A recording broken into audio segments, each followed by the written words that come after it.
Ça y est, le nouveau gouvernement est là depuis 2 jours après les législatives, 3 jours. Ça appelle déjà à la grève, ça appelle déjà à l'insurrection, ça appelle déjà à foutre le sbeul. Il y a déjà des grèves de partout qui se lancent. Pourquoi? Parce que Emmanuel Macron a fait une lettre. C'est-à-dire qu'on est en 2024, il aurait pu faire un short et dire ce qu'il avait à dire. Non, il fait une lettre, un gros pavé, et personne n'est content. Enfin, je recommence. Personne à gauche n'est content de cette lettre et appelle au scandale, c'est dictatorial, c'est du vol, c'est nous qu'on a gagné, c'est nous qu'on doit diriger le pays. Brrr. Qu'est-ce qu'il y a dans cette lettre? Pourquoi ils sont tous aussi énervés? On va voir ça.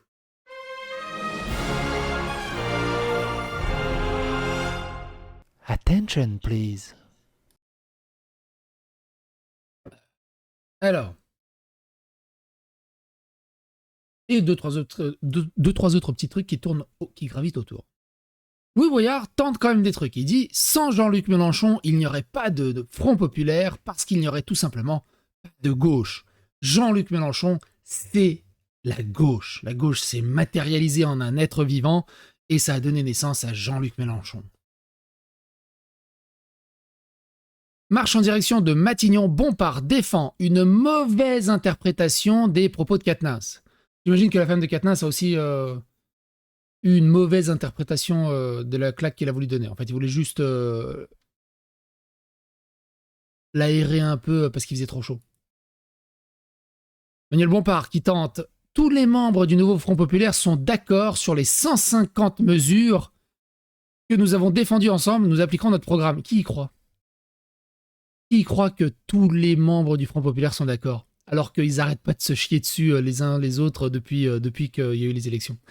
Le président n'a pas son mot à dire sur la composition de notre gouvernement. Mais le truc, c'est que ça peut pas être votre gouvernement au bout d'un moment. Insolite, rien à voir, mais il faut y aller quand même. Le maire de Coulons prend un arrêté municipal pour que la pluie cesse, avec si possible un coup de l'au-delà. Un coup de pouce de l'au-delà. Alors que le début d'été est particulièrement maussade dans la région.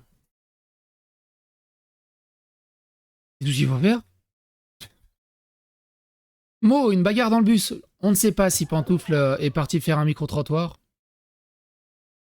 Gérald Darmanin qui dit « Ce matin, sur mon instruction, un nouveau prêcheur salafiste radicalisé a été interpellé dans l'Aube. » Vous avez remarqué, il n'y a pas de nom. Hein.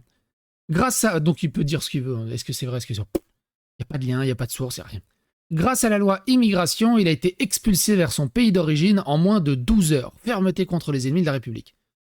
Comment il a pu être expulsé grâce à la loi immigration si aucun décret n'a été encore passé? Ça, c'est la grosse question. Nous assistons bien à un coup d'état constitutionnel de la part d'Emmanuel Macron. Le nouveau Front Populaire est arrivé en tête du barrage républicain et doit accéder aux responsabilités. Le problème, c'est qu'il est arrivé en tête, mais 24 heures après, ils sont tous en train de divorcer. Toute autre proposition relève d'une négation et des élections, position hautement délétère et provocatrice. Et c'est une fin de carrière pour Rétro-Découverte. Rétro-Découverte qui retweet l'équipe No Passaran. Il dit il y a des noirs sur l'image. Il y en a marre de ces gauchistes. Il retweet Eric Chahi qui dit merci Jordan, l'extrême droite ne doit pas passer voter contre. Il y a 84 ans, il y a eu les nazis, il faut voter contre. Il y a ceux qui disent que les influenceurs ne devraient pas parler de politique. On peut avoir des convictions, être inquiet pour l'avenir de son pays et l'exprimer perso. Oui, je trouve la montée des idées xénophobes et isolationnistes en Europe super inquiétante. Pas plus de commentaires. Attaque au couteau à la gare de Lyon. L'assaillant a confirmé vouloir s'en prendre aux vrais Français.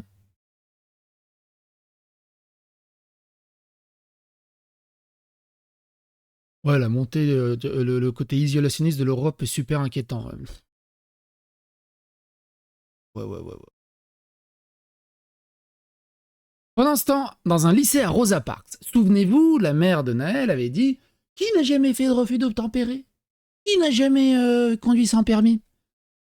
Et en fait, elle avait raison, parce que dans son monde et dans sa matrice éducative, on a ça au lycée Rosa Parks. C'est 2 étudiants du lycée qui parlent.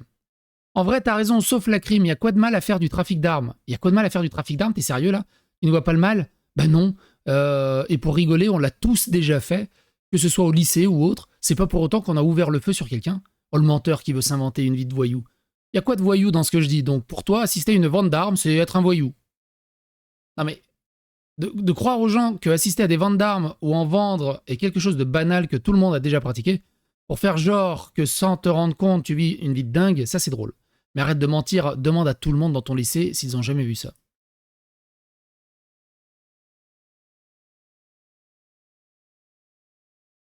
Le maire de la capitale azuréenne avait été élu à la présidence de la métropole de Nice, Côte d'Azur, dès sa création en 2012, un poste qu'il dit abandonné compte tenu des profondes fractures qui divisent notre société. Christian Estrosi annonce sa démission surprise de son poste de président de la métropole. Est-ce qu'il serait pas invité à devenir Premier ministre par Emmanuel Macron? Et que c'est pour ça pourquoi il démissionnerait? Pourquoi il démissionnerait? C'est bizarre quand même.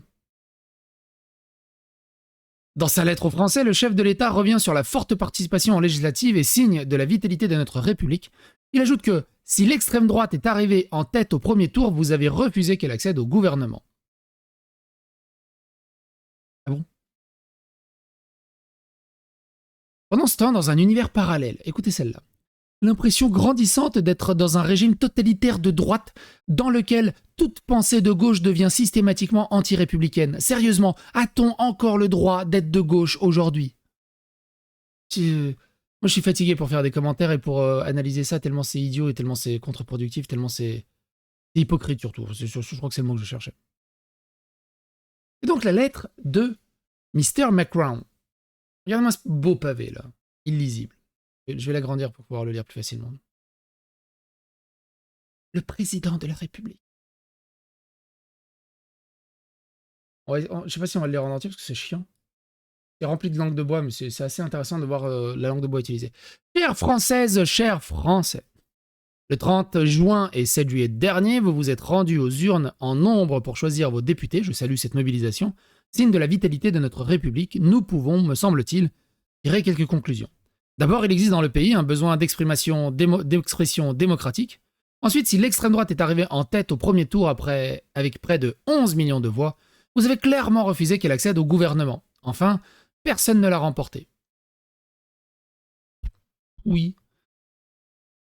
Aucune force politique n'obtient seule une majorité suffisante. Alors c'est vrai qu'il n'y a pas eu de majorité truc, mais les élections ont été truquées au bout d'un moment.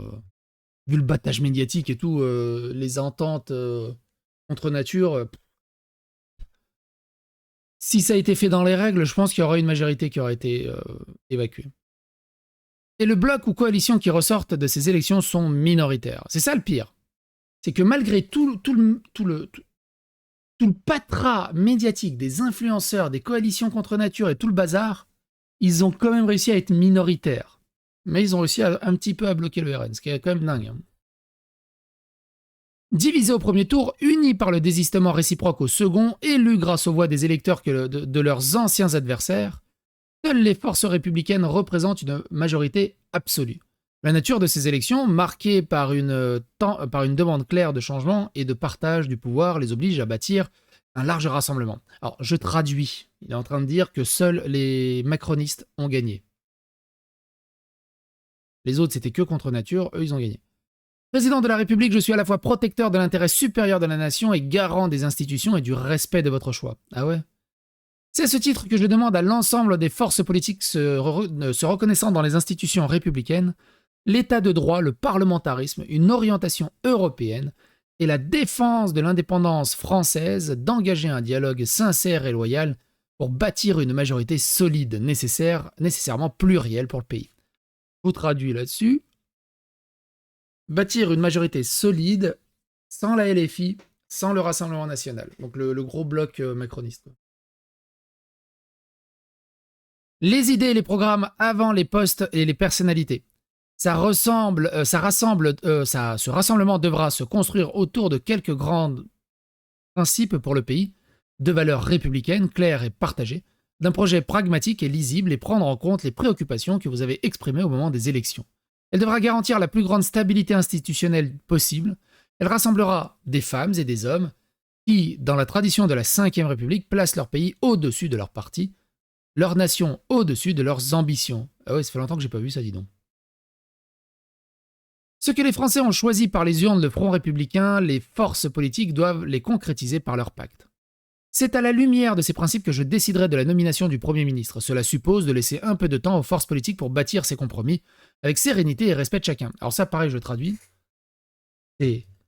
Ah, les losers! Ils ont toujours pas ni d'idée de Premier ministre, ni qui présenter au gouvernement. Ils sont tous en train de se chamailler, de se divorcer, de se chier dessus, de se faire pipi. C'est un peu ça. Hein. En traduction, c'est un peu ça.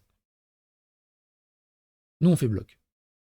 D'ici là, le gouvernement actuel continuera d'exercer ses responsabilités puis sera en charge des affaires courantes, comme le veut la tradition républicaine.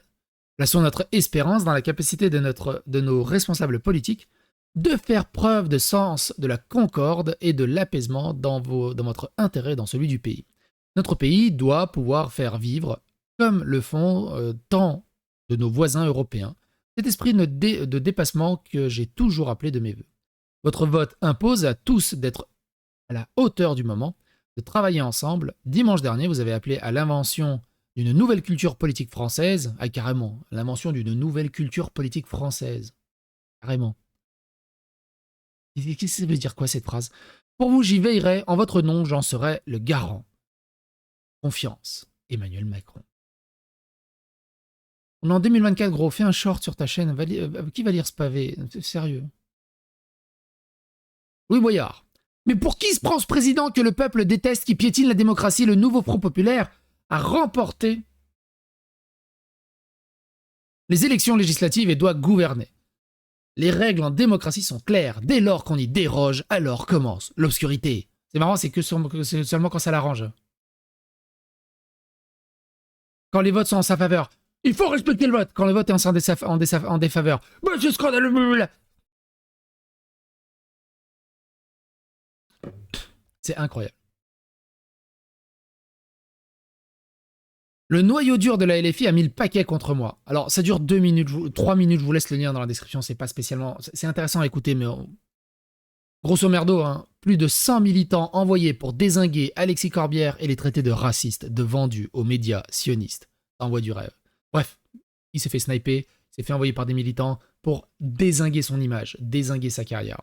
Il a quand même été élu. Je peux te dire que lui, il l'a comme ça face à la LFI.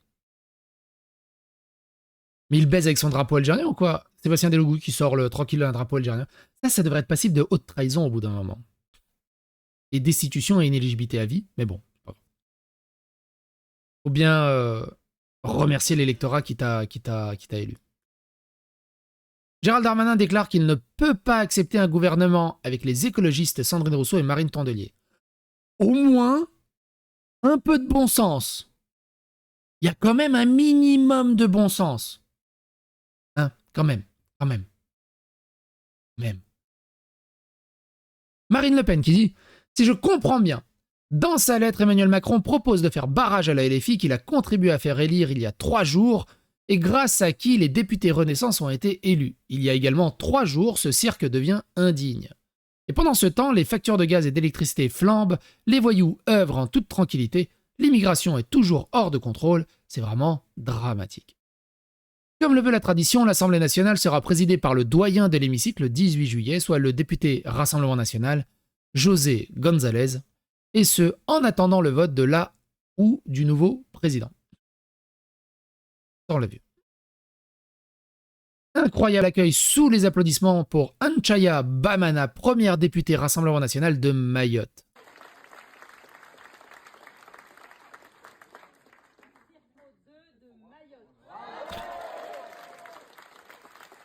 Vous avez remarqué, c'est un tout petit peu plus civilisé que... Ouais, c'est nous qu'on a gagné. Manuel Bompard veut plus d'immigration. Les filles sont des fous. Pareil, c'est du 1 minute 55, au secours. Alors, je peux pas vous le mettre, malheureusement, parce que Europe 1, on casse-couille sur les droits d'auteur. Mais... Bah, c'est tout ce qu'on a dit, hein. Ouverture des frontières, ça sert à rien d'évacuer les OQTF, il faut aider les familles, tous les travailleurs clandestins doivent être régularisés sur le champ. Alors que moi je crois au gouvernement, ça serait l'inverse. Tous les travailleurs clandestins sont virés, et en plus de ça, les sociétés qui ont embauché des travailleurs clandestins sont liquidées. C'est tout. C'est tout. Les squatteurs ne sont plus desquattables. Bref. Merde, j'ai fait. Sandrine Rousseau confirme qu'elle est candidate à la présidence de l'Assemblée nationale. Le député RN Thomas Ménager va porter plainte après un article de Mediapart décomptant les députés selon leur couleur de peau pour souligner que l'Assemblée nationale est blanche. C'est des ouf. Mediapart qui te balance que l'Assemblée nationale est blanche et dit alors oui, là il y a un noir qui est de telle origine, là il y a un Mexicain qui est de telle origine, là il y a un truc qui est de telle origine. Vous savez c'est quoi cette photo? Vous savez c'est quoi cette photo?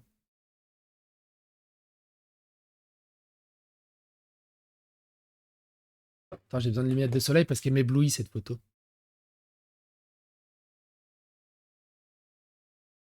C'est le staff de Mediapart.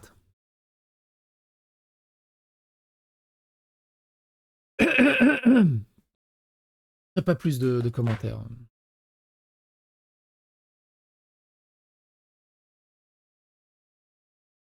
Et donc ils font du racisme anti-blanc, tout simplement.